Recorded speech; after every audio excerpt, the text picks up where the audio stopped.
Од денес Македонија повторно под вршник. Деновиве по трет пат ова лето метеоалармот сигнализира портокалова фаза.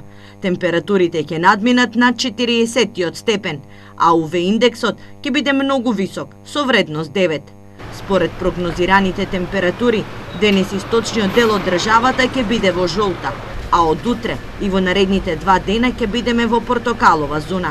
Штип полуиспразнет. По улиците може да се видат само граѓани кои брзаат своите обврски да ги завршат пред 12 часот.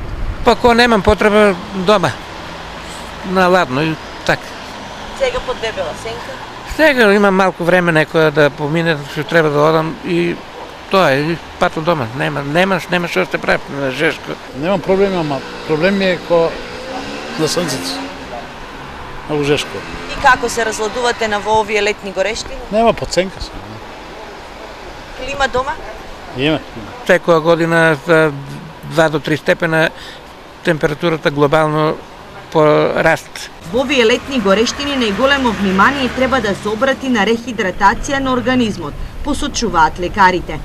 Температурите се високи, треба рехидратација на организмот, тука со потењето и со излагањето на високите температури се губат електролитите од организмот, кои што се калиум, магнезиум, магнезиумот прави грчеме. Не случајно е речено дека од 11 до 5 часот не смее никој да оди директно на сонце. Имам приметено дека мајките кога ќе дојдат од работа, во најголемото Жешко ги пушта децата доле. Чиста вода не може да се дава затоа што го измива организмот уште повеќе. Треба овоштие, зеленчук, ако не се користат препарати кои што, например, ги надополнуваат електролитите.